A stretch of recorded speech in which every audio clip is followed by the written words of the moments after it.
Good morning, friends. Saturday morning, on my way to the dump. But we'll take a little bit of a side trip first. I'm at the end of Riverside Drive, where I think we sort of wound up last week. And I'm going to turn left on South Main Street. Try to beat this traffic here. And then we have our postal people here delivering the mail. I've just turned on to Highland Avenue. That blue building ahead is our water department. It replaced a beautiful old brick building, which I wish they had saved. It was a beautiful old building. That was the water department. This is Waterhouse Brook that we're going over, which is very high right now, relatively speaking.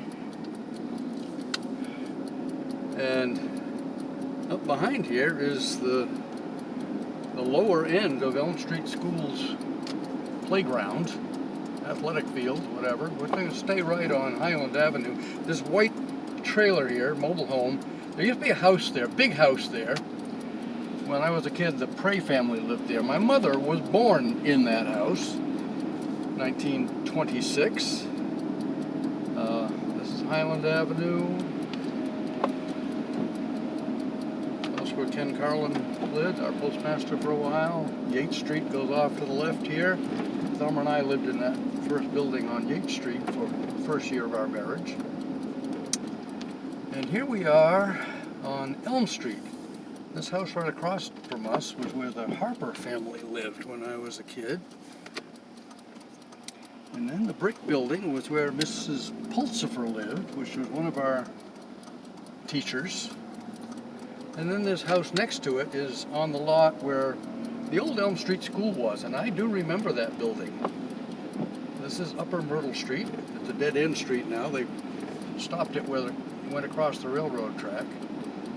We're going down Elm Street. The Williams house is on the left. Back there was Fred Foster's house. He was a local lawyer. Other folks that we used to know.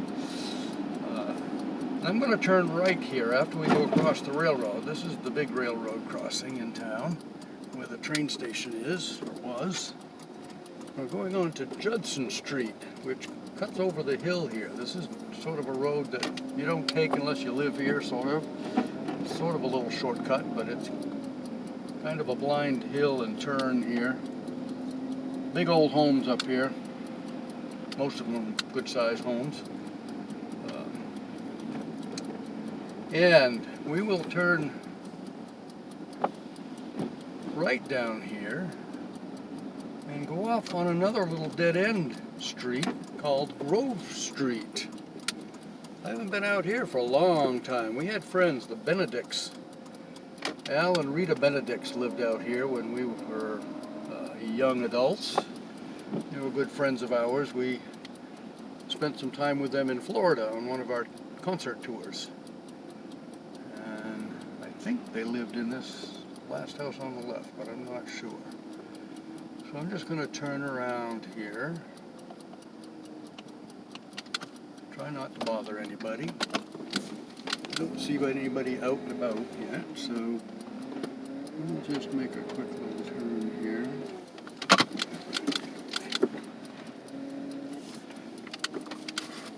Go back down Grove Street. I'm sure this is a quiet neighborhood with only a handful of houses, or a couple handfuls of houses out here. Nice tractor there. I'd love to have a tractor like that. Maybe someday if... There's one of the smaller homes across the street here. Cute little cottage.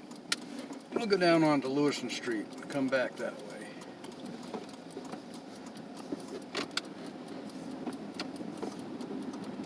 Some of these houses have been fixed up lately, or that one right on the end there. And storage units, I don't remember what used to be in that place, but there used to be a railroad crossing here that went down to the paper mill. And that all came up. Like that was the spur that used to come across Myrtle Street, which they turned that into two. It's the old mill lot here to the right. Myrtle Street was cut into two short dead-end streets. They could open it back up again now, but I guess they won't.